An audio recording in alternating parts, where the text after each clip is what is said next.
नमस्कार दोस्तों जितने ही ज़बरदस्त और शानदार तरीक़ा से हमने सिंधु घाटी सभ्यता का समाप्त किया है, ठीक है, उतने ही ज़बरदस्त तरीक़ा से आदि इतिहास को इस सभ्यता जो वैदिक सभ्यता है इसके बाद हम समाप्त कर देंगे, ठीक है। तो आदि इतिहास का अंतिम पार्ट क्या है? तो अंतिम जो टॉपिक है दोस्तों वो आपका है वैदिक काल, या तो आप कह सकते हो वैदिक सभ्यता। वैदिक सभ्यता या वैदिक काल। वैदिक काल तो अब हमने और आपने काफ़ी ज़बरदस्त तरीक़ा से क्या किया है कि सिंधु घाटी सभ्यता को समाप्त किया है, ठीक है। कोई भी क्वेश्चन उसके सिवाय कहीं से आएगा नहीं। आपको अगर सिंधु घाटी सभ्यता से क्वेश्चन आएगा तो उसी से आएगा जो कि हमने और आपने क्लास में कर रखा है, ठीक है। तो उसी प्रकार से वैदिक सभ्यता को हम लेकर आज आए हैं और देखते हैं कब तक ये ख़त्म होता है। 2 से 3 क्लास में इसको भी हम ख़त्म कर देंगे, ठीक है। तो आइए दोस्तों वैदिक सभ्यता शुरू करते हैं। तो जैसा कि आपने देखा कि सिंधु सभ्यता लगभग कब तक 2500 ईसा पूर्व से 1750 ईसा पूर्व, इतना तक आते आते इसका जो बड़े बड़े शहर है हड़प्पा, मोहनजोदाड़ो, लोथल, ये सब क्या मिलता है, विलुप्त हो जाता है, ये सब नहीं मिलने लगता है। तो ऐसा नहीं है दोस्तों कि सिंधु घाटी सभ्यता 1750 आते आते ही समाप्त हो गया एकदम से। 1750 में नहीं, बड़े बड़े शहर इसका समाप्त हो गया। लेकिन अब देखो यहाँ पे दोस्तों ये क्या है, ये आपका इस एरिया में ही क्या था, इस एरिया में सिंधु सभ्यता था जो कि उत्तर भारत है, और यहाँ से आपका दक्षिण भारत शुरू होता है, ठीक है। तो 1750 में क्या हुआ कि 1750 ईसा पूर्व के आसपास में देखने को मिलता है कि यहाँ वाला जो लोग था, यहाँ की जो शहरें थी, वो अगर हम बाढ़ को माने कि बाढ़ के कारण इस सभ्यता का समाप्त हुआ, तो बाढ़ के कारण ठीक है हुआ। लेकिन ऐसा थोड़ी ना है कि बाढ़ आया तो सभी लोग, यहाँ के जितने भी सारे लोग थे सिंधु घाटी सभ्यता के, सभी लोग समाप्त हो गया, नहीं। बहुत सारा लोग जो है दूर दराज इलाके में जाकर बसने लगे, दूर दराज क्षेत्रों में आके क्या होने लगे, अपना काबिला बनाकर, अपना घर बनाकर किसी भी तरह से रहने लगे। तो ये सब दक्षिण भारत में आ गया। कहाँ आ गया दोस्तों, बहुत सारे लोग क्या हुआ, दक्षिण भारत में सिंधु घाटी सभ्यता के लोग दक्षिण भारत में आकर बसने लगा। तो ये 1750 से मतलब कि 250 वर्ष, और 250 वर्ष अगर और देखा जाए, 250 वर्ष, तो कब तक हो जाता है, तो 1500 तक। तो 1500 आते आते दोस्तों समाप्त हो गया लगभग पूरी तरह से सिंधु घाटी सभ्यता। फिर भी कुछ लोग इधर पाया जाता, ठीक है। लेकिन 1500 आते आते, ये जो 1750 से 1500 ईसा पूर्व के जो समय है, इसको संक्रमण काल कहा जाता है। क्या कहा जाता है, संक्रमण काल। क्या होता है, ट्रांजिशन फेज जो होता है दोस्तों, कि समझो कि कोई कोई ऐसा आपत्ति, कोई विपदा आया और बहुत सारा लोगों को तहस नहस कर दिया। फिर वे लोग जो कुछ बच गए वो अपना स्ट्रगल, संघर्ष कर रहा है जीने के लिए, ठीक है। तो वो जो उथल पुथल हुआ, उसके कारण उस स्थिति को ठीक करने के लिए लोग जो प्रयास कर रहा है, उसी को कहा जाता है संक्रमण काल। तो इस काल तक कोई वैसी सभ्यता देखने को नहीं मिली। तो सिंधु घाटी सभ्यता जब समाप्त हुआ तो एकदम से दूसरा सभ्यता थोड़ी ना आ गया। फिर 250 वर्ष के बाद देखने को मिलता है दोस्तों 1500 ईसा पूर्व। 1500 ईसा पूर्व तक देखने को मिलता है एक महान सभ्यता, जिस सभ्यता का नाम है आपका क्या, वैदिक सभ्यता। क्या नाम है, तो वैदिक सभ्यता। ये सभ्यता देखने को मिलता है हमें भारत के पंजाब वाला क्षेत्र में। कौन सा क्षेत्र में, पंजाब वाला क्षेत्र में देखने को मिलता है दोस्तों। यहाँ पे मिलता है वैदिक सभ्यता देखने को, ठीक है। तो दोस्तों इसी वैदिक सभ्यता के बारे में हम देखेंगे। तो हमने क्या बताया कि जब सिंधु घाटी सभ्यता 1750 में समाप्त होता है, बड़े बड़े स्थल, तो कुछ लोग जो है दूर दराज क्षेत्र में क्या होता है जाके बसने लगता है।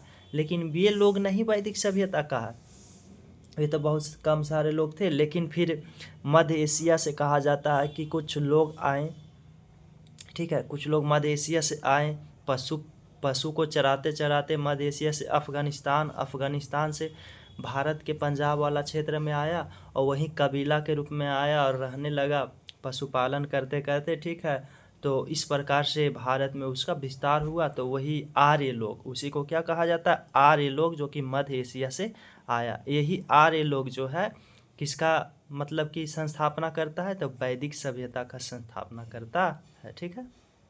तो इसका स्थापना करता है दोस्तों वैदिक सभ्यता का कौन, आर्य लोग। तो आर्य लोग को बारे में अब हम जानेंगे, वैदिक सभ्यता के बारे में हम जानेंगे, ठीक है।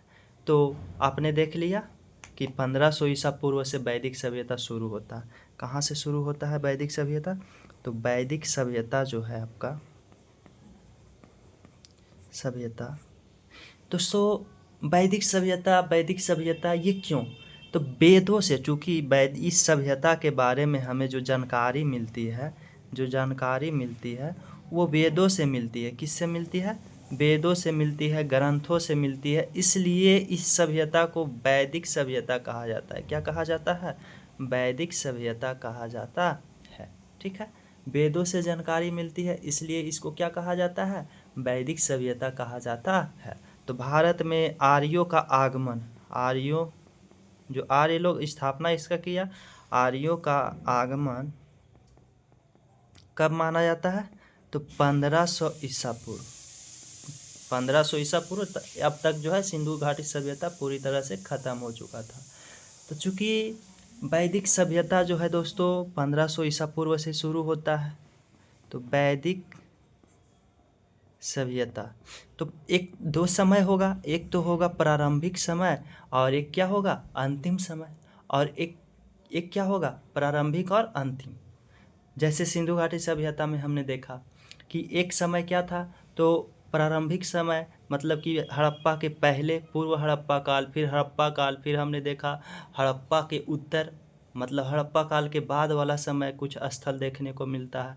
तो उसी प्रकार से वैदिक सभ्यता में हम देखेंगे कि पहले वाला जो सभ्यता है, इस सभ्यता को कहा जाता है, देखो वैदिक सभ्यता को दो भाग में बांटा जाता है। कितने भाग में बांटा जाता है, तो दो भागों में बांटा जाता है वैदिक सभ्यता को। एक है दोस्तों ऋग वैदिक काल, जो प्रारंभिक समय है ना, ऋग वैदिक काल है, ऋग वैदिक काल। दोस्तों अगर आज के क्लास आपको समझ में आ गया और आप इसको रख पाते हो, तो समझो कि वैदिक सभ्यता से आज के बाद आपको कोई दिक्कत होने वाली नहीं है। क्योंकि आज ही के जो क्लास है इसी में थोड़ा बहुत प्रॉब्लम आपको हो सकता है, क्योंकि इसमें ज़्यादा फैक्चुअल है, ठीक है। तो और हम आमतौर पे वो सब चीज़ ज़्यादा पढ़ते भी नहीं हैं, ठीक है। तो वैदिक सभ्यता को ऋग वैदिक, यहाँ से क्वेश्चन भी आता है दोस्तों। तो ऋग वैदिक काल और दूसरा है उत्तर वैदिक काल। क्या मतलब, बाद वाला, पहला वाला ऋग वैदिक काल और ये उत्तर वैदिक काल, ठीक है। ये ऋग वैदिक काल जो है दोस्तों, ये आपका 1500 ईसा पूर्व से शुरू होकर 1000 ईसा पूर्व तक चलता है। 1500 ईसा पूर्व से शुरू होकर कहाँ तक चलता है, तो 1000 ईसा पूर्व तक। अब उत्तर वैदिक काल 1000 ईसा पूर्व से शुरू होकर 600 ईसा पूर्व तक चलता है।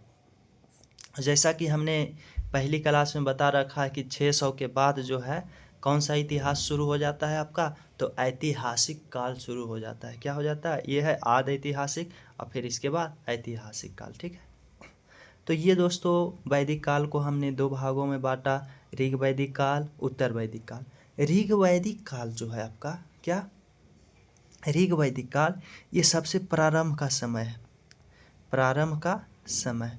इस काल में उतनी ये जो था डेवलप नहीं था, उतनी विकास वैदिक सभ्यता का नहीं हुआ था। ये तो प्रारंभिक समय है, ये अभी संघर्ष ही कर रहा था, ठीक है, ये लोग। तो ये प्रारंभिक का समय है।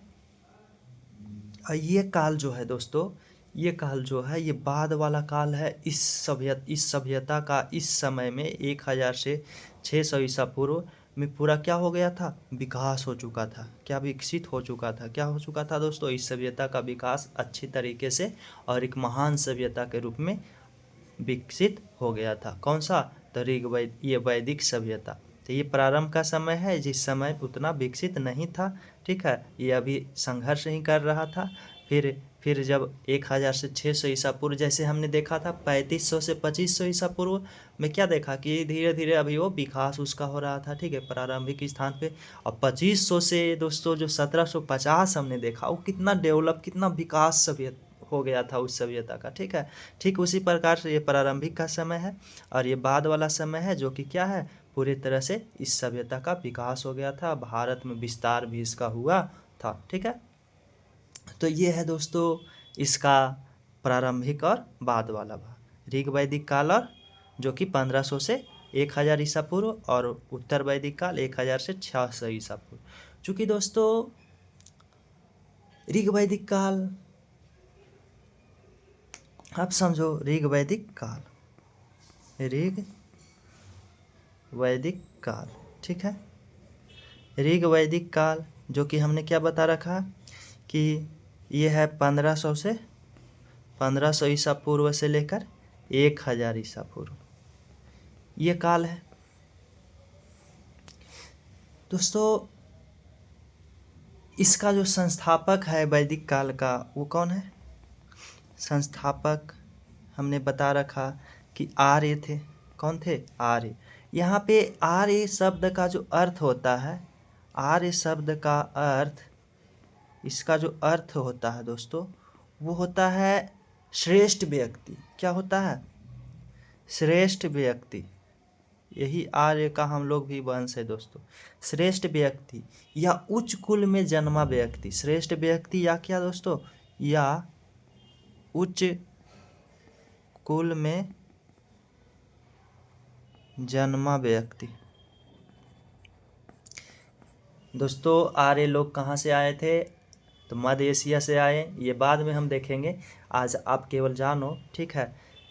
इसका संस्थापक आर्य थे वैदिक काल का। आर्य शब्द का अर्थ होता है श्रेष्ठ व्यक्ति या उच्च कुल में जन्मा व्यक्ति, इसका अर्थ होता है। आप कहीं आर्य शब्द सुने होंगे जब कभी रामायण या महाभारत, जिसमें आर्यपुत्र कहकर संबोधित करता होगा, ठीक है। तो आर्य, हम लोग जो भारतवासी हैं, हम आर्य कहीं क्या है, वंशज है। तो आर्य शब्द आपने कहीं जरूर सुना होगा, ठीक है। तो आर्य शब्द का क्या होता है? श्रेष्ठ व्यक्ति या उच्च कुल में जन्मा व्यक्ति। दोस्तों ये जो आरंभिक जानकारी हमें देता है, ये जो ऋग वैदिक काल है, ये कौन सी जानकारी देता है? तो आरंभिक या प्रारंभिक जानकारी। इसका जो आरंभिक जानकारी है हमें किससे मिलता है? वेदों से मिलता है। कहाँ से मिलता है? वेदों से। जो प्रारंभिक जानकारी है वो वेदों से मिलता है। यही लोग, आर्य लोग ही क्या लिखे हैं? वेद को लिखे हैं, ठीक है। तो वेदों से प्राप्त होता है। आर्य शब्द का ऋग्वेद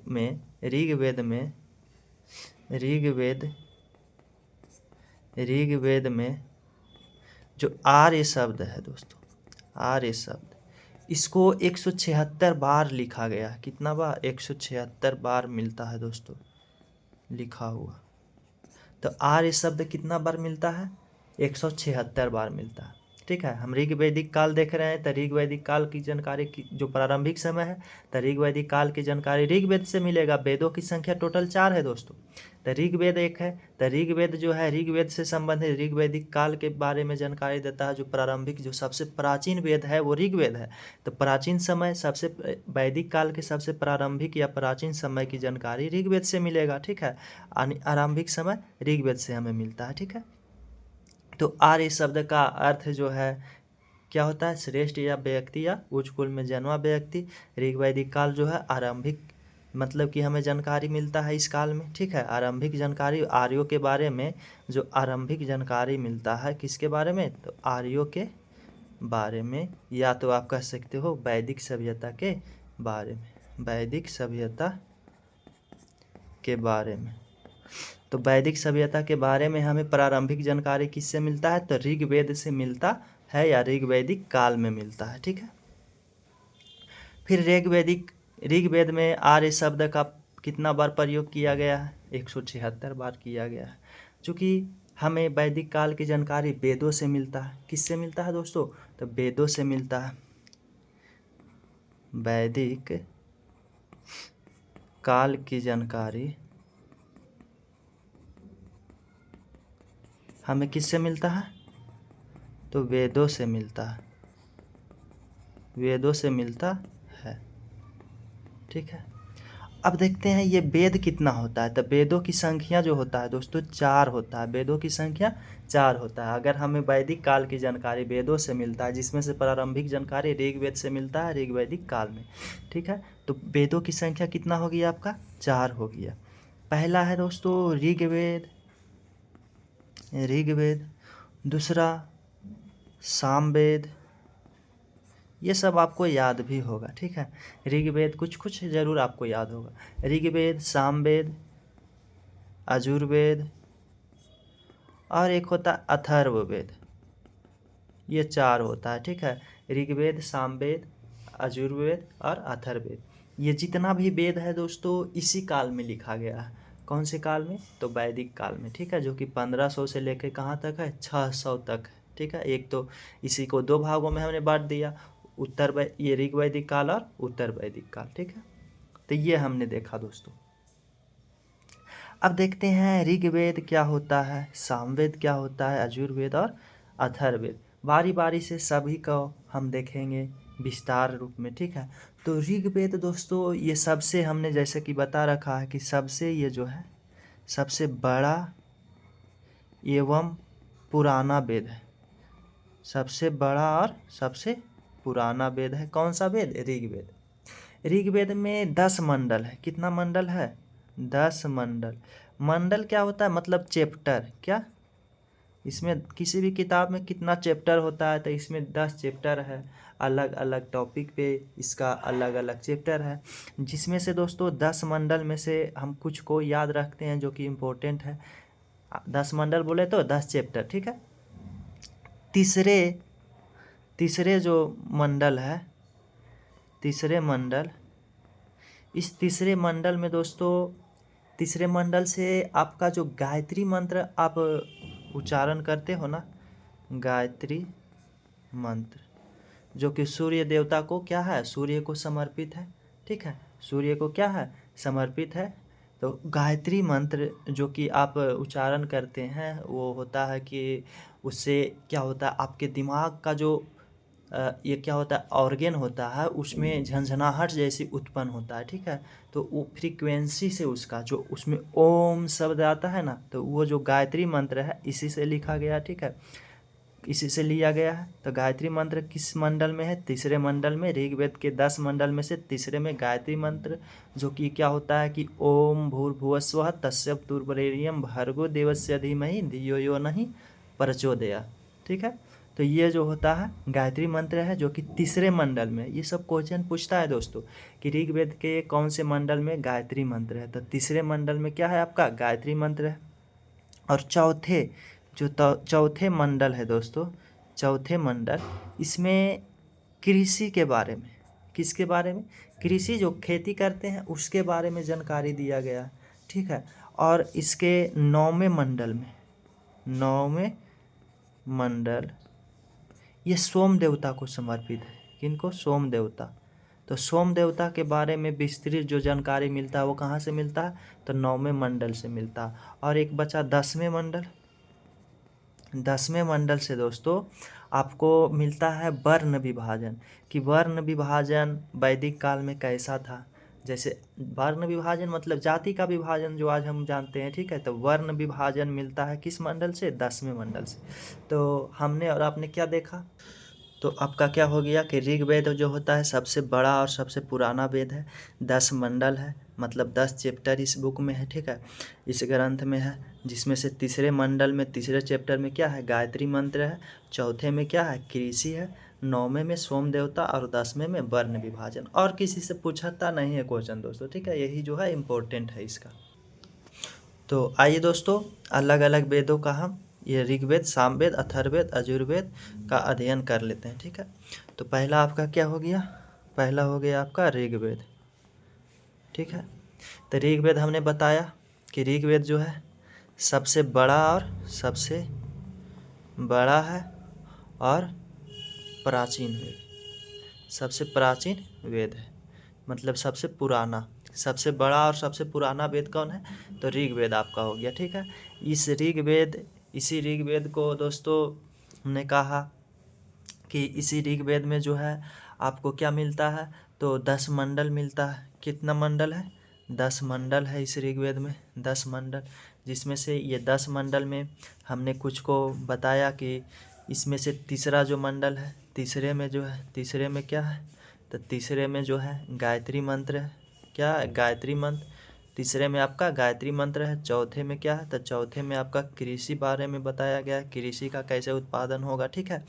आज भी हमने कृषि से संबंधित जो कुछ लिया है व्याख्या इसी से लिया है, ठीक है, इससे भी लिया। और आपका 9वें मंडल में क्या है? तो 9वें मंडल में जो आपको है वो सोम देवता, ठीक है, सोम देवता से संबंधित है।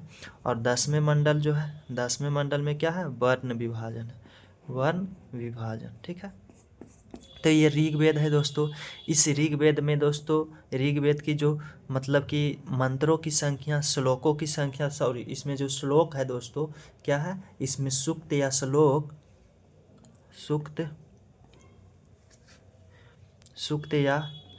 जिसको कहते हैं, तो वो श्लोकों की संख्या 1028 है। कितना है? 1028 है। 1028 इसमें श्लोक है, ठीक है। और इसका जो गायन करते हैं, जो गाते हैं, उस ऋषि का नाम है होत्री ऋषि।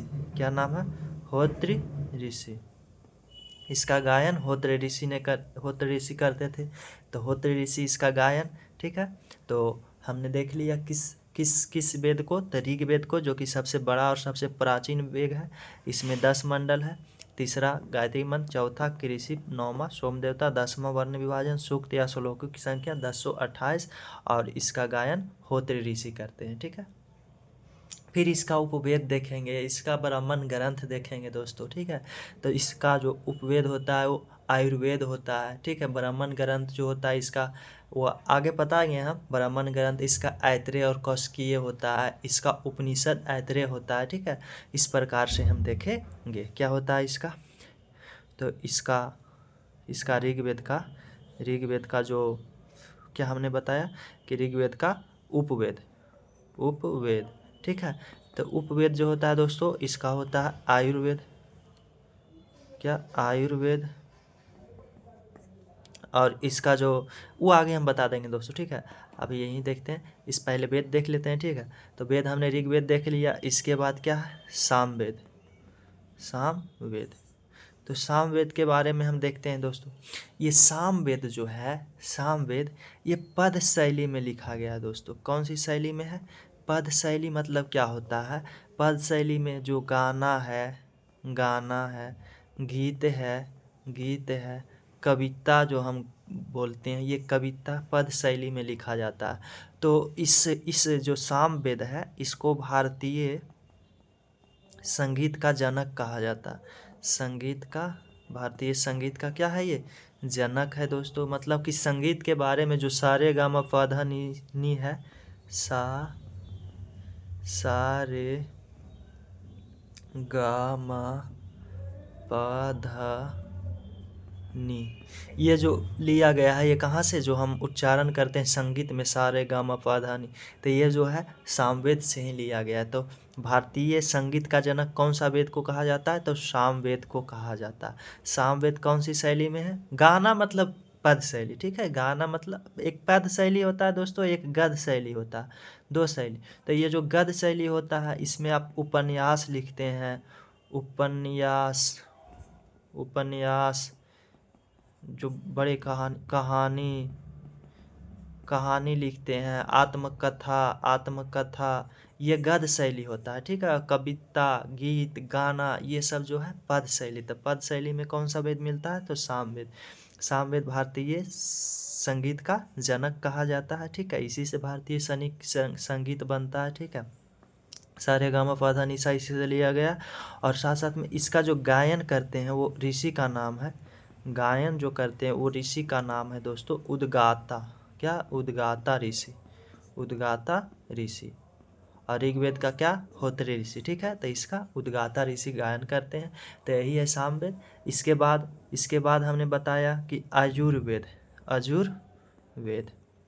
आजुर्वेद दोस्तों, तीसरा आजुर्वेद। आजुर्वेद जो है ये गद्य और पद्य दोनों शैली में लिखा गया, गद्य और पद्य। तो हमने बता रखा गद्य का मतलब कविता, उपन्यास, बड़े बड़े, ठीक है, कहानियाँ, ये सब जो हम सुनते हैं लिखते हैं ये पद्य शैली में होता है, और सॉरी गद्य शैली में होता है। और पद्य शैली में गाना गीत तो दोनों में लिखा गया है ये, ठीक है। कौन सा? आजुर्वेद। आप जैसे समझ सकते हो इसी आजुर्वेद के अंतर्गत यज्ञ का जो यज्ञ हम कराते हैं ना, तो वो जो यज्ञ है तो यज्ञ की विधियाँ, यज्ञों की विधियाँ, तो यज्ञों की विधियाँ जो हवन कराते हैं, यज्ञ कराते हैं, उसकी विधियाँ जन्म के समय कराते हैं दोस्तों। जन्म हुआ तब कराया जाता है, मृत्यु के समय कराया जाता है, शादी विवाह के समय जो कराया जाता है। तो वो जो यज्ञ है उसमें जो मंत्रों का उच्चारण किया जाता है वो किस वेद से? तो यजुर्वेद में वो सब लिखा गया है, ठीक है। तो गद्य और पद्य दोनों शैली में है। इसमें यज्ञ की विधियाँ के बारे में चर्चा किया गया है। और इसका जो गायन करते हैं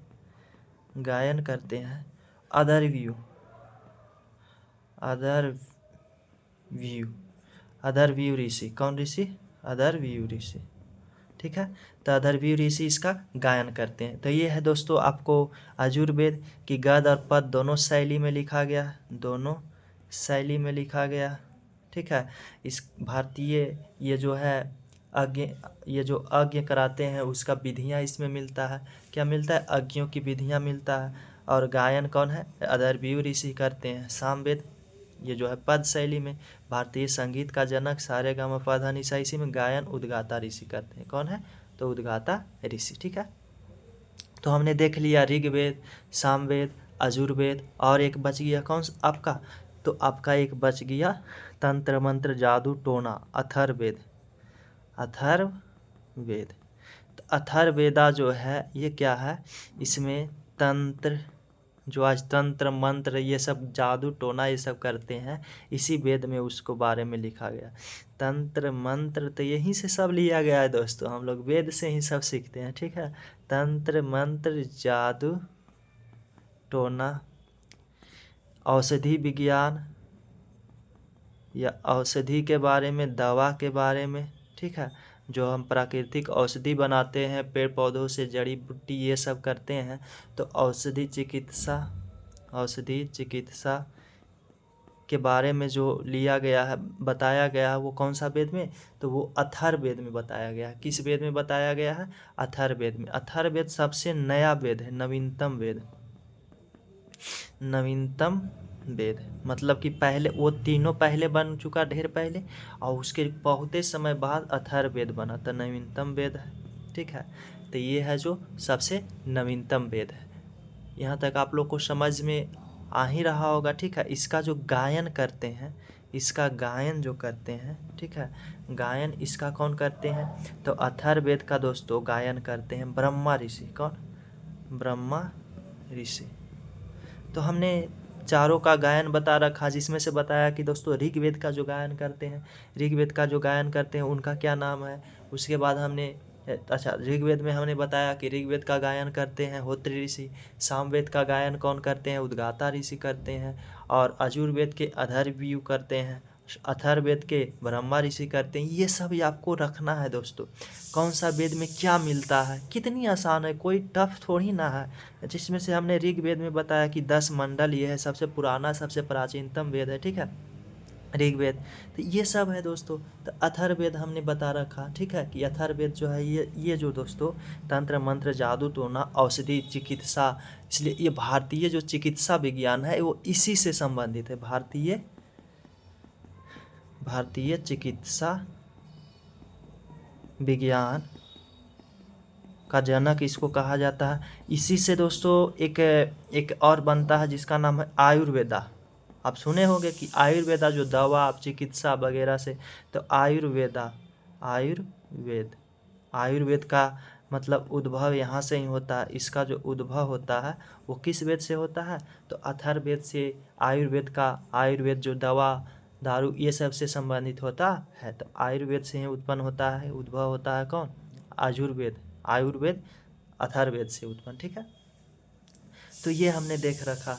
तो हमने क्या देखा दोस्तों कि वेद की संख्या कितना है, 4 है। वेद जो है दोस्तों वो 4 है, जिसमें से हमने पहला देखा ऋग्वेद। क्या देखा? ऋग्वेद। ऋग्वेद, इस वेद में देखा कि सबसे प्राचीन और सबसे पुराना वेद है। 10 मंडल इसमें, कितना मंडल है? 10 मंडल, जिसमें तीसरे मंडल में हमने देखा कि थर्ड जो मंडल है, ये थर्ड मंडल में गायत्री मंत्र है, ओम भूर्भुवः स्वः तत्पुरुषाय भर्गो देवस्य धीमहि धियो यो नः प्रचोदयात्। ठीक है। इसके बाद हमने चौथे देखा, चौथे में देखा कृषि देखा। ठीक है, कृषि देखा। 9वें में हमने देखा, 9वें मंडल में हमने क्या देखा? सोम देवता, सोम देवता है। ठीक है। फिर 10वें में हमने क्या देखा? तो वर्ण विभाजन। तो वर्ण विभाजन हम देखेंगे बाद में कि किस प्रकार से है, हम अभी केवल जान रहे हैं कि इस वेद में क्या देखा गया। ठीक है।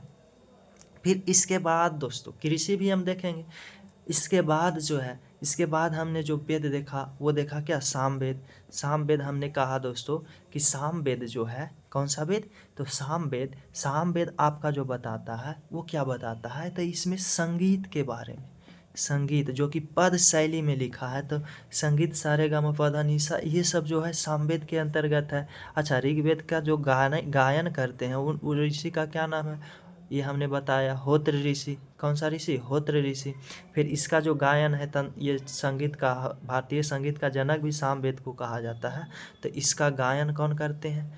तो सामवेद का जो गायन करते हैं तो वो ऋषि का क्या नाम है? तो इस ऋषि का नाम है उद्गाता ऋषि। कौन? उद्गाता। ठीक है। ये हमने बता रखा, कितनी सिंपल है। इसके बाद हमने बताया कि अजुर्वेद। कौन सा वेद? तीसरा क्या है? अजुर्वेद। ठीक है। अजुर्वेद में हमने बताया कि इसमें जो होता है अग्नियों के बारे में, जो यज्ञ कराते हैं ना, ये गद्य और पद्य दोनों शैली में लिखा गया। गद्य और पद्य। गद्य क्या होता है? तो कहानी, उपन्यास, आत्मकथा, ये सब लिखा जाता है। पद में क्या लिखा जाता है? तो पद में गाना, गीत, ये संगीत, ये सब लिखा जाता है। ठीक है। इसका जो गायन करता है अजुर्वेद अदरव्यू। अजुर्वेद अदरव्यू कितनी आसान है, कोई ज़्यादा टफ तो है नहीं वैसा। ठीक है। फिर इसके बाद हमने बताया आपको अथर्ववेद। चौथा क्या? अथर्ववेद। अथर्ववेद। अथर्ववेद हम देखें दोस्तों कि ये जो होता है तंत्र मंत्र जादू टोना, तंत्र मंत्र जादू टोना जो हो रहा है आजकल, वो इसी से संबंधित है। ठीक है। किससे है? और औषधि संबंधी, ये चिकित्सा संबंधित, भारतीय चिकित्सा विज्ञान का जो जनक है वो अथर्ववेद है। अथर्ववेद से ही आयुर्वेदा का उद्भव हुआ। ठीक है। तो ये हमने देखा, अथर्ववेद का जो गायन करते हैं वो ब्रह्मा ऋषि है। कौन ऋषि है? ब्रह्मा ऋषि। ब्रह्मा ऋषि है। ठीक है। तो ये हमने देख रखा। इसके बाद हम देखेंगे, इसके बाद हम क्या देखेंगे? हमने 4 वेद देख लिया, चारों वेद का सब देख लिया, किसमें क्या प्रावधान है, किसका गायन कौन करता है दोस्तों। ठीक है। तो अब इसके बाद हम देखेंगे आपको उपवेद। वेदों का क्या? उपवेद देखेंगे। तो अच्छा, वेदों का रचयिता, मतलब वेदों का लिखा किसने? तो वेदों का जो रचयिता है, रचयिता, वेदों का रचयिता वो है महर्षि कृष्ण द्वैपायन। कृष्ण द्वैपायन और वेद व्यास। वेद व्यास, महर्षि कृष्ण द्वैपायन और वेद व्यास। कौन? महर्षि कृष्ण, ये एक ही नाम है। ठीक है।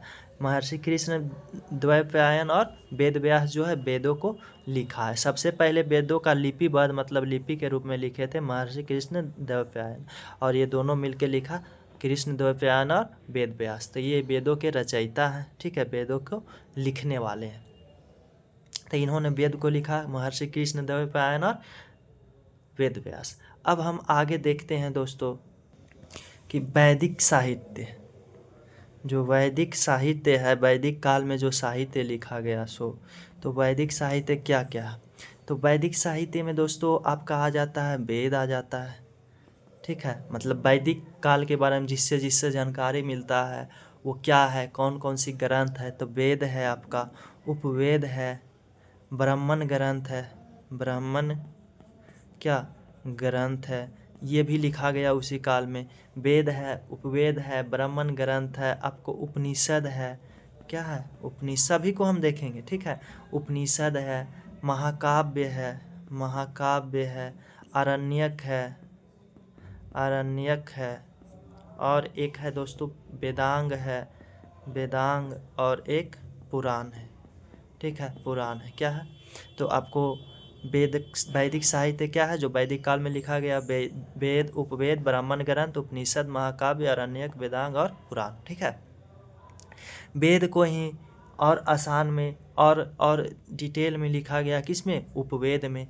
ब्राह्मण ग्रंथ वेदों का ही क्या है, सरलीकरण कर दिया कि आपको वेद नहीं समझ में आएगा तो आप ब्राह्मण ग्रंथ पढ़ोगे तो उससे में और आसानी भाषा में लिखा गया। ठीक है, उपनिषद दोस्तों फिर पढ़ेंगे हम।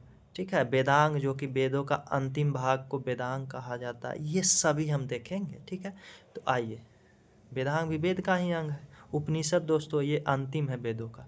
आइए अब देखते हैं वेदों का उपवेद। वेदों का क्या, उपवेद। यहाँ वेद है और इसका उपवेद।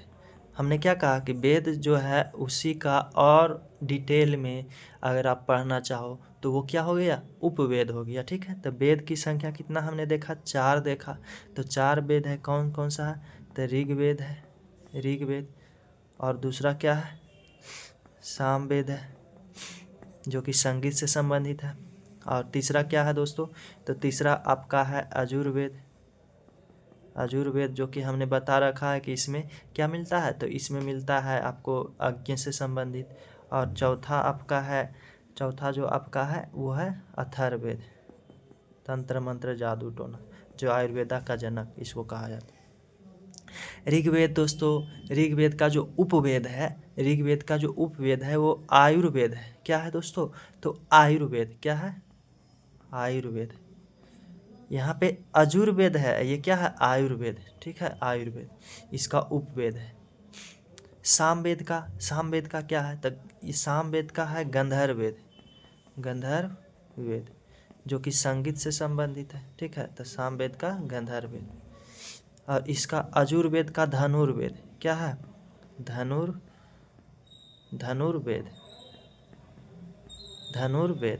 ये जो धनुर्वेद है दोस्तों, ये धनुर्वेद ये युद्ध कला से संबंधित, धनुष। ठीक है, तो युद्ध कला से संबंधित है, युद्ध कला से संबंधित धनुर्वेद है। तो इसका उपवेद धनुर्वेद हो गया, किसका, अजुर्वेद का। अथर्ववेद का आपका शिल्प वेद होता है। क्या होता है, शिल्प वेद, जो कि स्थापत्य कला और मूर्ति कला मतलब कुछ बनाने से, मूर्ति बनाने से संबंधित।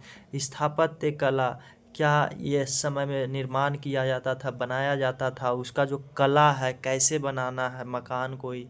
ठीक है, तो उससे संबंधित है कौन सा वेद, अथर्ववेद में शिल्प वेद। अथर्ववेद का जो उपवेद है वो शिल्प वेद, मूर्ति कला और स्थापत्य कला के बारे में बताता है। तो हमने देख लिया कि ऋग्वेद का उपवेद कौन सा, आयुर्वेद, सामवेद का गंधर्ववेद जो संगीत से संबंधित, आयुर्वेद का धनुर्वेद, और अथर्ववेद का शिल्पवेद जो स्थापत्य कला और मूर्ति कला के बारे में बताता है। अब हम इन सभी का वेद देख लिया, वेदों का उपवेद देख लिया। अब ब्राह्मण ग्रंथ देखेंगे। क्या देखेंगे, तो ब्राह्मण ग्रंथ दोस्तों। इसलिए हमने कहा कि आज का क्लास अगर आप पकड़ बना लिए तो फिर क्या है, फिर तो हम देखेंगे उसका क्या सामाजिक है, क्या राजनैतिक है, क्या आर्थिक व्यवस्था, वो सब तो बहुत आसान है दोस्तों। ठीक है, तो आप समझो ब्राह्मण ग्रंथ से हमको जानकारी मिलता है यज्ञ का, अनुष्ठान का, यज्ञ अनुष्ठान, ये सब का ज्ञान मिलता है। ठीक है, ये सब के बारे में हमको मिलता है। ये ब्राह्मण ग्रंथ वेदों का ही सरलीकरण, वेदों का ही आसान भाषा में लिखा गया है। ठीक है, तो अब देखते हैं वेदों का ब्राह्मण ग्रंथ। दोस्तों वेदों का ही क्या होता है, उपवेद होता है, वेद का ही ब्राह्मण ग्रंथ होता है, वेद का ही उपनिषद होता है। क्या होता है, उपनिषद। तो वेद है यहाँ पे और यहाँ पे ब्राह्मण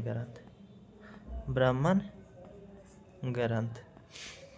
ठीक है, तो वेद यहाँ पे हमने वही आपका हो जाएगा क्या, ऋग्वेद, दूसरा सामवेद, और तीसरा दोस्तों, तो तीसरा आपका हो जाएगा यजुर्वेद, और चौथा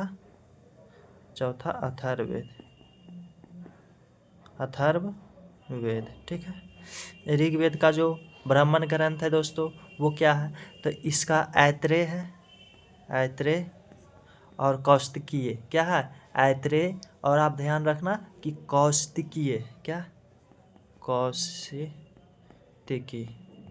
ऐतरेय और कौशिकी। सामवेद, सामवेद जो संगीत से संबंधित है, तो तांडव करता है संगीत बजा करके, तो तांडेया, क्या, तांडेया जैमिनिया, तांडेया जैमिनिया पंचविश, तांडेया जैमिनिया पंचविश, ये 3 जो है इसका क्या है, तो ब्राह्मण ग्रंथ। ऋग्वेद का 2 क्या है ब्राह्मण ग्रंथ, कौन कौन, ऐतरेय और कौशिकी। अजुर्वेद का क्या दोस्तों, अजुर्वेद का जिसका उपवेद क्या है, धनुर्वेद, और इसका ब्राह्मण ग्रंथ क्या है, तो तैतरेय और शतपथ, क्या, तैतरेय और शतपथ, ये जो है इसका ब्राह्मण ग्रंथ है। अथर्ववेद, अथर्ववेद जिसको शिल्प वेद हमने कहा, स्थापत्य कला, मूर्ति कला, इस सब के बारे में मिलता है, उसमें इसका उपवेद है, ठीक है। तो इसका जो ब्राह्मण ग्रंथ है दोस्तों, वो ब्राह्मण ग्रंथ इसका क्या है, तो इसका ब्राह्मण ग्रंथ है गोपद, क्या है, गोपद। अब इन सभी ब्राह्मण ग्रंथों में अलग अलग जानकारी मिलता है, जैसे शतपथ है, इसमें राजनीति से संबंधित जानकारी मिलता है, किससे, तो राजनीति से संबंधित, तो अलग अलग में अलग अलग प्रकार की जानकारी मिलता है, उसी को वेदों का ही डिटेल और उसको सरल कर दिया गया है, आसान बना दिया गया है दोस्तों। तो अभी तक हमने देखा क्या, वेद, कौन सा वेद, ऋग्वेद, 4 वेद है, सामवेद, अजुर्वेद, अथर्ववेद। वेदों का हमने क्या देखा, उपवेद देखा, वेदों का हमने क्या देखा, उपवेद, जिसमें से ऋग्वेद का हमने बताया आयुर्वेद है। सामवेद का क्या है, तो सामवेद का दोस्तों हमने क्या बताया आपको, तो सामवेद को गंधर्ववेद हमने बताया, अजुर्वेद को हमने क्या बताया, धनुर्वेद बताया, अथर्ववेद का क्या बताया, तो शिल्पवेद बताया, ठीक है, ये सब उपवेद देखा हमने। फिर हम देख रहे हैं दोस्तों ब्राह्मण ग्रंथ। ब्राह्मण ग्रंथ जो है ये ऋग्वेद का क्या है, ऐतरेय कौशिकीय, और सामवेद का ब्राह्मण ग्रंथ तांडेय जैमिनिया पंचविश है। अजुर्वेद का क्या है, तैतरेय और शतपथ है, और अथर्ववेद का गोपद है। ये हम देख रहे हैं दोस्तों, ब्राह्मण ग्रंथ हो गया आपका।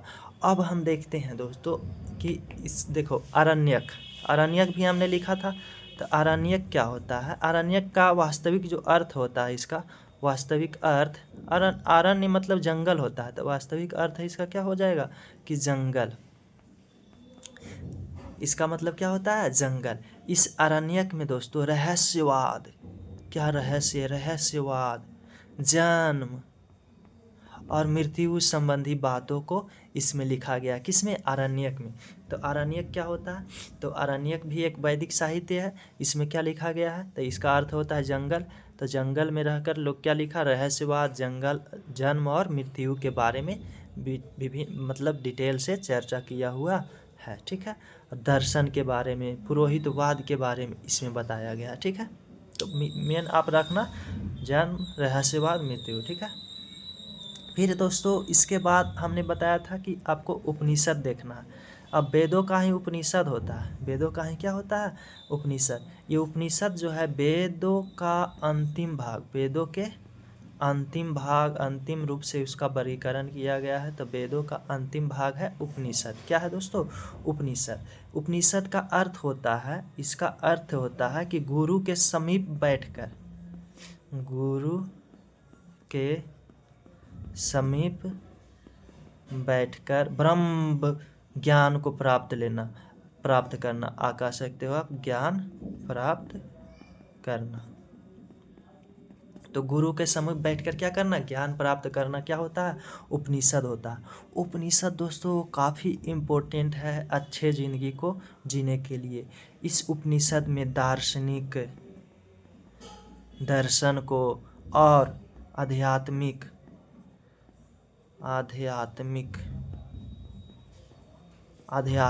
के बारे में ज्ञान, आध्यात्मिक ज्ञान पर क्या होता है, आधारित होता है। आध्यात्मिक दोस्तों, आध प्लस आत्मिक मतलब आत्मा, अध्यात्म मतलब क्या हुआ, आदि प्लस आत्मा, तो अध्यात्म, तो आत्मा जो हमारे अंदर है, आदि मतलब ऊपर होता है, क्या होता है, ऊपर मतलब ऊपर, ईश्वर, ईश्वर से आत्मा को मेल करने की बात इसमें किया गया है, किसमें, उपनिषद में। तो उपनिषद में आध्यात्मिक दार्शनिक ज्ञान पर आधारित होता है। इसी में दोस्तों इसके बारे में चर्चा किया गया है कि आप जो जन्म लिए हो, ये जन्म जो है मानव जाति में जन्म लेना ये कोई गर्व की बात नहीं है, ये हम नहीं कह रहे हैं, ये कौन कहता है? तो हमारे वेद कहते हैं, उपनिषद कहते हैं। उपनिषद कि सबसे कष्ट जीवन जो होता है मानव जाति का होता है। इस जीवन से अगर आपको छुटकारा पाना है, दोबारा जो है पुनर्जन्म नहीं लेना है, तो अगर पुनर्जन्म मानव के रूप में नहीं लेना है, पुनर्जन्म आपको नहीं इस पृथ्वी पर लेना है, ठीक है, तो उसके लिए आपको क्या करना होगा? अध्यात्म से जुड़ना होगा, आपके आत्मा को ईश्वर से जोड़ना होगा, ठीक है। मोक्ष की प्राप्ति उसी को कहा जाता है कि पुनर्जन्म आप नहीं लो। आत्मा, ईश्वर, पुनर्जन्म, ये सब के बारे में इसमें बताया गया है। किसमें? उपनिषद के बारे में। तो वेदों का अंतिम भाग क्या होता है? उपनिषद। इसका मतलब होता है गुरु के समीप बैठकर ज्ञान प्राप्त करना।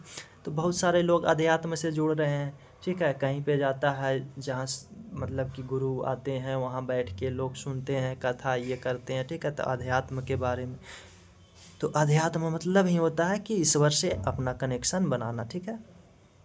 आगे आप देखो दोस्तों, इसका उपनिषद, वेदों का क्या? उपनिषद। जैसे हमने देखा वेदों का उपवेद, वेदों का ब्राह्मण ग्रंथ, उसी तरह से हम देखते हैं वेदों का उपनिषद। तो एक तरफ वेद लिखेंगे और एक तरफ उपनिषद, ठीक है। तो वेद में 4 वही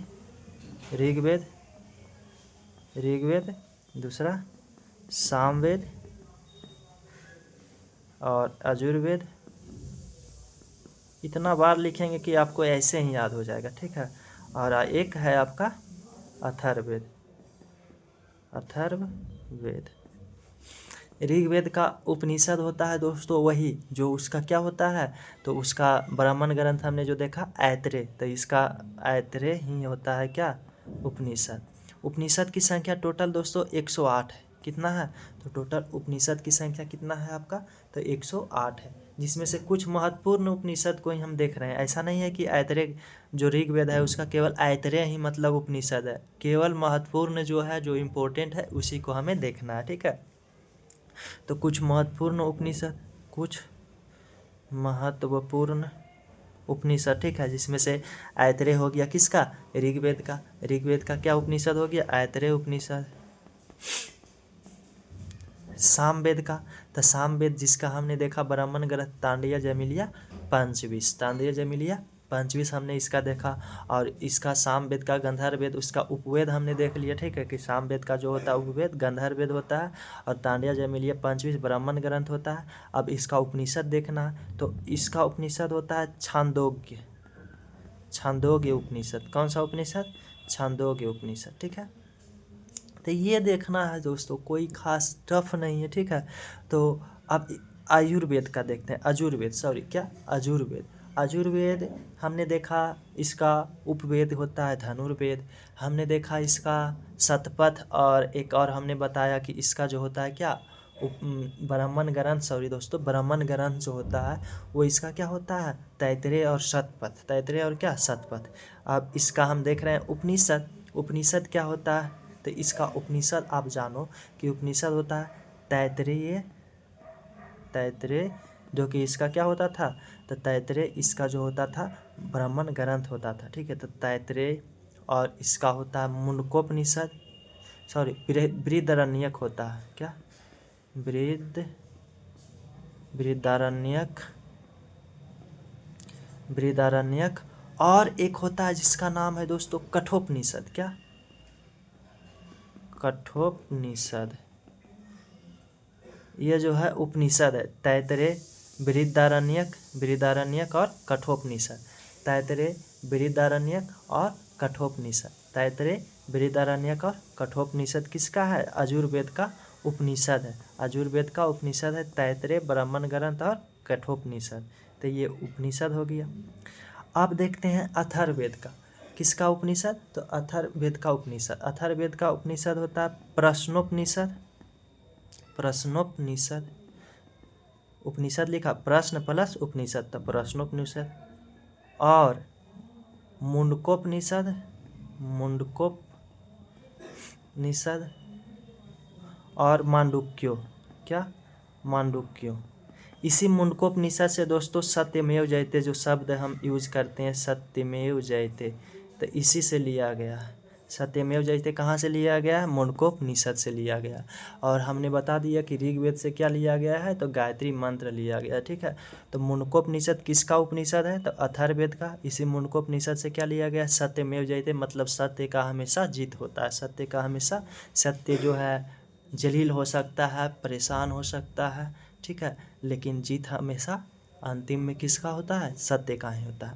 तो दोस्तों ये हमने देख लिया, वेदों का उपवेद देख लिया, वेदों का ब्राह्मण ग्रंथ देख लिया, वेदों का हमने क्या देख लिया? तो उपनिषद देख लिया, जिसमें ऋग्वेद का उपनिषद ऐतरेय उपनिषद, सामवेद का छांदोग्य है, और यजुर्वेद का क्या है? तैतरेय और बृहदारण्यक और कठोपनिषद, ठीक है। अथर्ववेद का जो है प्रश्नोपनिषद, मुंडकोपनिषद और मांडुक्य। मुंडकोपनिषद से क्या लिया गया है? सत्यमेव जयते शब्द को लिया गया है, ठीक है। अब हम देखते हैं महाकाव्य। क्या? महाकाव्य। महाकाव्य क्या होता है दोस्तों? पहले ये आप जानो। तो ये जो है भारत के आदर्श ग्रंथ है, भारत के आदर्श ग्रंथ, भारत का क्या है?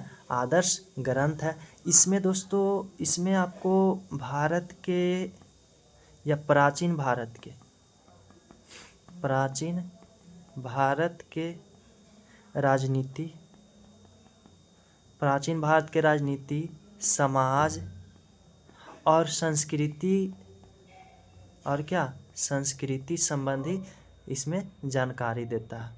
महाकाव्य जो है वो प्राचीन भारत के कैसी राजनीति थी, समाज कैसी थी, संस्कृति कैसी थी, इसकी जानकारी देता है। जैसे आप खुद समझ जाओगे जब आप सुनोगे कि महाकाव्य है कौन सा। तो महाकाव्य दो है। कितना है? दो है। एक है रामायण, रामायण, और दूसरा है आपका महाभारत। अब बताओ, रामायण महाभारत अगर आप थोड़ा सा भी देखे होगे तो उसमें क्या नहीं देता है कि प्राचीन भारत में संस्कृति क्या था, राजनीति क्या था और समाज कैसी थी? नहीं बताता है। तो बताता है, उसी के आधार पे तो हम तय करते हैं राम राज आएगा, राम राज आएगा, ये करते हैं, ठीक है। तो ये जो है महाकाव्य है। तो महाकाव्य कितना है? दो है दोस्तों, एक रामायण है और एक महाभारत। थोड़ा सा हम इसमें देख लेते हैं रामायण के बारे में और महाभारत। रामायण के जो रचयिता है दोस्तों वो वाल्मीकि है। कौन है? तो इसकी रचयिता वाल्मीकि है। और इसका वेद व्यास, वेद व्यास जो है महाभारत का रचयिता, ठीक है।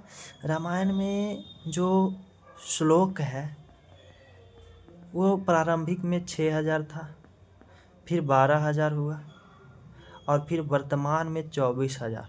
वर्तमान में कितना है? 24000 श्लोक है। किसमें? रामायण में। तो रामायण में श्लोक वर्तमान में कितना है? 24 है। प्रारंभिक में 6000, फिर 12000, फिर 24000 हुआ। महाभारत में दोस्तों इसमें भी प्रारंभिक में 6000 था श्लोक। क्या? श्लोक 6000, और फिर हुआ इसमें 24000 हो गया। कितना हो गया? 24000। फिर 1,00,000 हो गया। कितना हो गया? 1,00,000। जब 6000 था तो इसको महाभारत नहीं कहा जाता था, इसको जय संहिता कहा जाता था। क्या कहा जाता था? जय संहिता कहा जाता था। और जब 24,000 हुआ तो इसको भारत कहा जाने लगा। क्या कहा जाने लगा? यानी भारत कहा जय संहिता को प्रारंभिक में जो महाभारत नाम से जानते हैं उसको क्या कहा जाता था? जय संहिता। जब 6000 श्लोक था, जब इसमें 24,000 जुट के हो गया तो इसको भारत कहा जाने लगा। और फिर आगे चल के 1,00,000 जब हो गया तो इसी को क्या कहा जाने लगा? महाभारत। मतलब जय संहिता को ही क्या कहा जाने लगा? महाभारत। कब? जब 1,00,000 क्या हो गया? उसमें श्लोक हो गया दोस्तों। तो ये रहा महाकाव्य से संबंधित कि भारत के आदर्श ग्रंथ क्या। महाकाव्य महाभारत जो है गीता में लिखा गया है, तो गीता आदर्श ग्रंथ नहीं है भारत का, है ही, ठीक है। रामायण नहीं है, ठीक है। तो ये है, इसका रचयिता कौन है, इसमें कितनी श्लोक है, इसको क्या कहा जाता था। तो जय संहिता महाभारत को पहले कहा जाता था, फिर भारत, फिर महाभारत हुआ, ठीक है। तो ये महाकाव्य हमने देख लिया। इसके बाद वेदांग। वेदांग ये भी वेद का ही अंग है दोस्तों। वेद का ही क्या है? अंग है वेदांग, ठीक है। ये वेद के अर्थ को अच्छी तरीक़ा से समझाने में सहायक करता है। वेद के मतलब ये सबसे लो लेवल पर है, इसको आप पढ़ोगे तो समझ ही जाओगे, ठीक है। वेद के ये एक आसानी और आसान भाषा में है। वेद के ही अर्थ को समझाता है उपनिषद।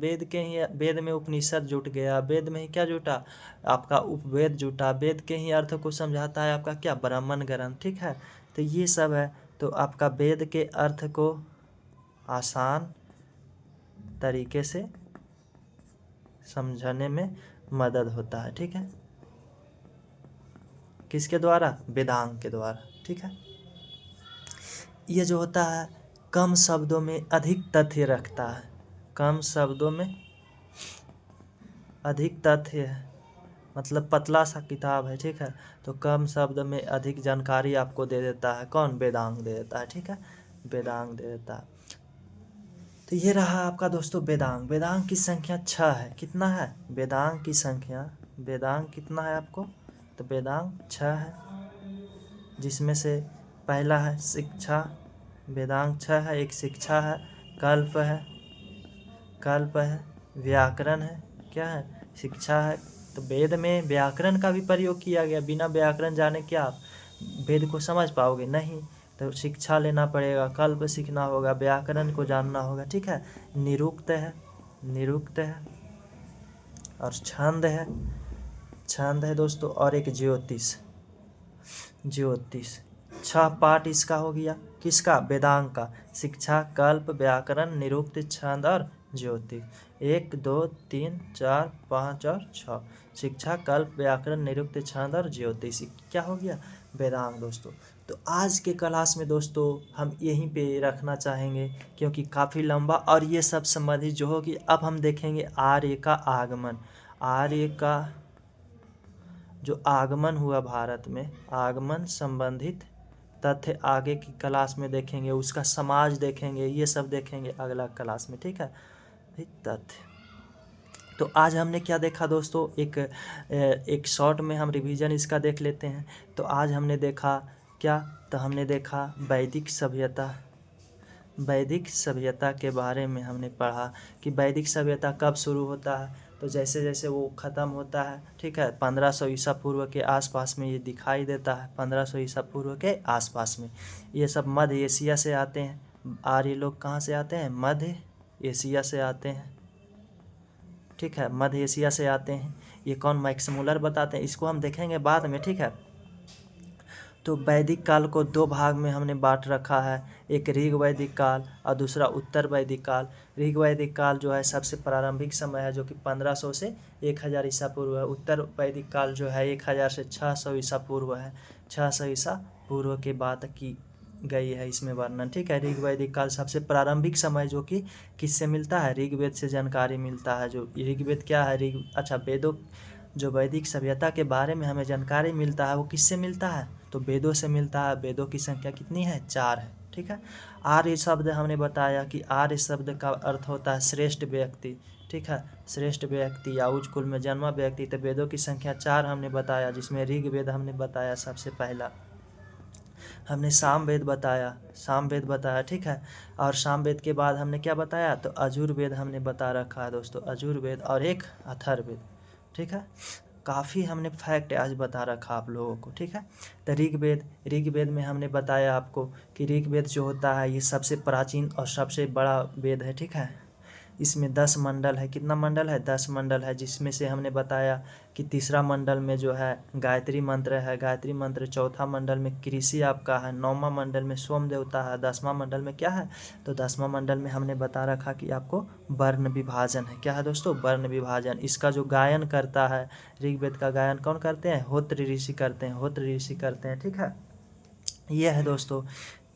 और इसके बाद हमने बताया कि सामवेद, सामवेद जो है ये पद शैली में लिखा गया, मतलब गीत गाना। जो भारत में संगीत का जनक, भारतीय संगीत का जनक जो है, इसी को कहा जाता है सामवेद।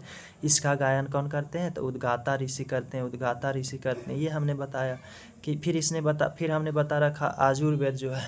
आजुर्वेद क्या होता है, तो इसमें अग्नियों से संबंधित तथ्य, अग्नियों से संबंधित बातें को बताया गया है आजुर्वेद में। ठीक है, आजुर्वेद जो होता है इसी में हमने और बताया कि जन्म मृत्यु विवाह के समय जो मंत्र यज्ञ कराया जाता है, उसमें रस्में कस्में खिलाया जाता है शादी विवाह में, सब आयुर्वेद से संबंधित है। इसका गायन कौन करता है, अदरव्यू करता है, अदरव्यू करता है। ठीक है, अथर्वणीय ऋषि।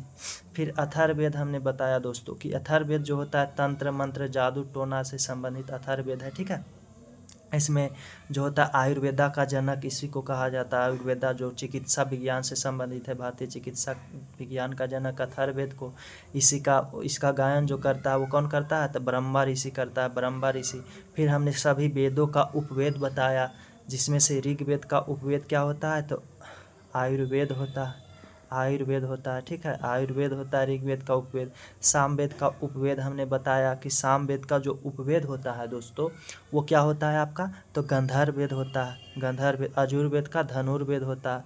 और अथर्ववेद का क्या होता है, हमने वेदों का क्या बताया आपका, ये वेद, यहाँ पे आप देखो ये वेद है।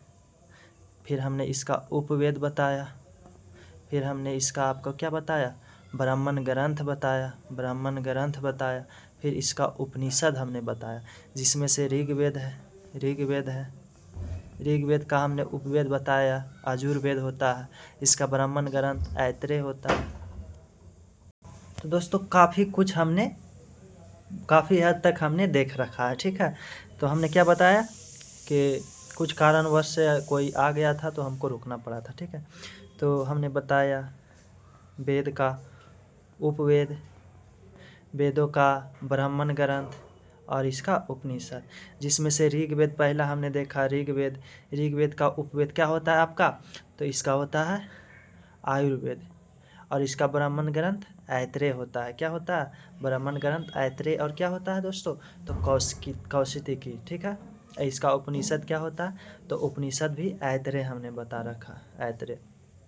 फिर दूसरा सामवेद, सामवेद का हमने बताया आपको कि सामवेद का जो होता है वो होता है गंधर्ववेद।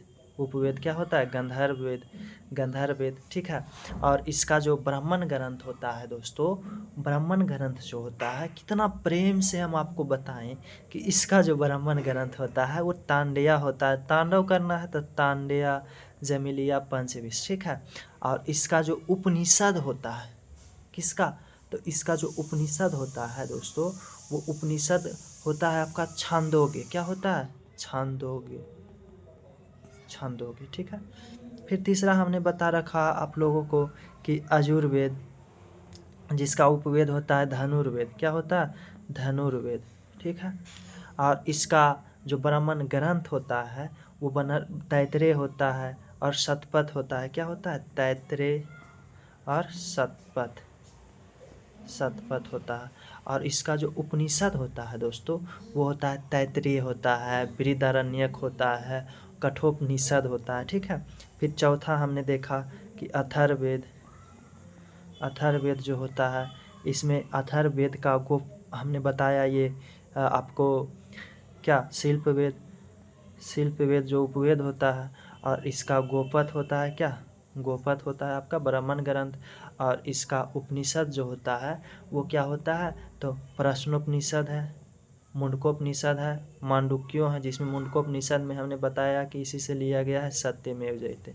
तो इस पर अच्छा एक और चीज़ दोस्तों कि प्रथम जो 3 वेद है, प्रथम 3 वेद कौन है, प्रथम,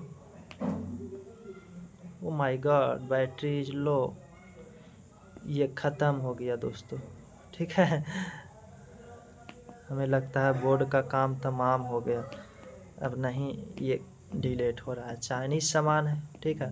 तो कोई नहीं, हमने बताया प्रथम 3 वेद, प्रथम 3 जो आपको वेद बताया, 4 वेद हमने बताया ना, तो जिसमें से प्रथम 3 जो है, पहला, दूसरा और तीसरा, जिसमें ऋग्वेद, ऋग्वेद, ठीक है, और सामवेद और एक क्या, यजुर्वेद। यह जो प्रथम 3 वेद है इसको वेदात्रयी कहा जाता है, वेदात्रयी, ये बहुत पहले लिखा गया था तो इसको वेदात्रयी कहा जाता है। लेकिन चारों वेद को जब मिला दोगे, अथर्ववेद जो सबसे नवीनतम वेद है, तो अथर्ववेद को जब मिला दोगे तो ये चारों मिलके कहलाता है संहिता, कहलाता है, क्या कहलाता है, संहिता कहलाता है दोस्तों, ठीक है।